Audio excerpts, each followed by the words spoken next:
Once upon a time, in a kingdom far away, there lived a beautiful princess named Alyssa. She had everything one could ever wish for: a loving family, a grand castle, and a loyal pet unicorn named Starbeam. But despite all her blessings, Alyssa couldn't shake this feeling of loneliness. One day, while walking through the castle gardens, she met an old woman who introduced herself as a fairy godmother. The fairy godmother noticed the sadness in Alyssa's eyes and asked her what was wrong. Alyssa poured out her heart to the fairy godmother, confessing that she felt lonely and wished she had someone to call her friend. Touched by the princess's tale, the fairy godmother waved her magic wand and transformed a nearby tree into a handsome prince. Alyssa was overjoyed, believing that she finally had someone to talk to.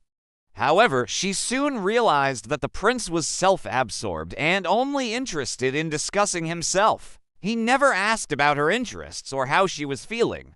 And no matter what she said, he would always steer the conversation back to himself. Alyssa was left even lonelier than before. As days turned into weeks, the prince's behavior grew increasingly unbearable.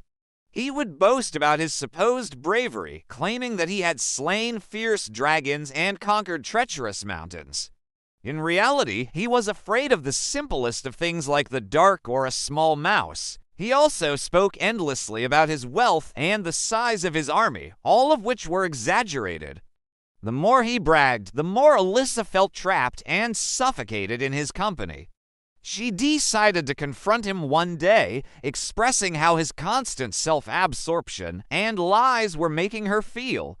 The prince responded by laughing and told her that it was just his way of coping with the stress of being a prince. Alyssa was taken aback by his flippant response and couldn't believe that he didn't understand the pain he was causing her.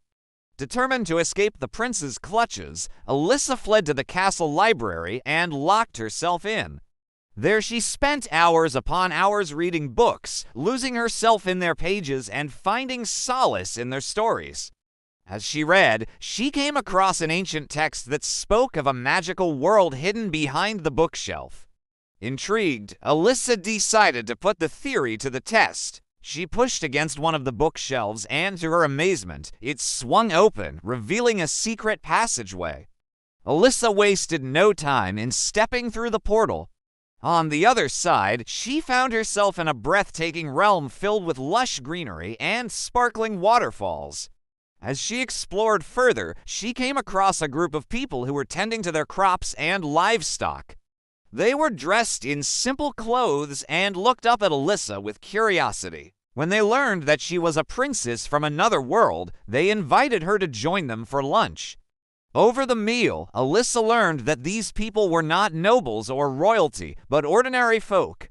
Yet they seemed happier and more content than the people she knew back in her own world. They didn't have fancy titles or possessions, but they did have something much more valuable: true friendship. These newfound friends welcomed Alyssa to stay with them and experience their way of life. For the first time in her life, Alyssa felt like she truly belonged somewhere. She helped the villagers with their daily tasks and listened to their stories and wisdom. She learned that they had no use for things like status or material wealth. Instead, they valued honesty, kindness, and hard work. As the days passed, Alyssa began to feel lighter and happier than she had ever felt before. She realized that the reason she had been so unhappy in her own world was because of the fake people around her, including the prince who was supposed to be her friend. True friends don't brag or lie to make themselves look better. They are honest, humble, and supportive. And most importantly, they don't expect anything in return for their friendship. Alyssa missed her family and her old life at first, but as time went on, she found that her feelings of loneliness and sadness had vanished. She was no longer the same insecure and self-conscious princess who had cried to the fairy godmother for help. Now she was confident and happy in her own unique way. Meanwhile, back in the kingdom, the selfish prince was having the time of his life. He threw lavish parties, hosted tournaments, and lived like a true king. But no matter how hard he tried, he couldn't shake this persistent feeling of emptiness. All the luxuries and pleasures he had once craved now seemed meaningless. Without Alyssa to share it all with, he realized too late that he had made a terrible mistake. He remembered how she used to laugh at his jokes, how she had encouraged him to become a better person, and how she had simply listened when he needed someone to talk to. The thought of her absence tormented him, and he couldn't bear the guilt he felt for treating her so poorly. Driven by remorse, the prince decided to embark on a quest to find Alyssa. He traveled to the neighboring kingdoms, seeking news of the missing princess. But all his efforts were in vain. No one had seen nor heard of her. The prince was devastated and felt hopeless. He returned to the castle, defeated and alone. Years had passed since he had last seen Alyssa, and the memory of her kind and compassionate heart continued to haunt him. One evening, as he sat in his throne room, lost in thought, a familiar sound reached his ears. It was the gentle chime of a bell. Startled, he turned towards the source of the sound and saw a beautiful woman standing before him. It was Alyssa. Time had been kind to her, and she had aged gracefully, becoming even more stunning than before. The prince was overjoyed to see her and quickly rose from his throne to greet her. Alyssa, however, remained seated and calmly asked the prince why he had summoned her. Confused, the prince stammered, trying to explain that he had not called for her. Alyssa understood that he was lying and saw right through him. With a heavy heart, she informed the prince that he had hurt her deeply with his actions and that no amount of apologies could change that. The prince fell to his knees, begging for forgiveness. But Alyssa turned away, unable to bear the sight of his remorseful face. She knew that she could never forgive him for what he had done. With tears streaming down his face, the prince begged Alyssa to give him another chance to be her friend. He promised to be truthful, supportive, and never take her for granted again. Alyssa turned back to face him, her eyes filled with pity.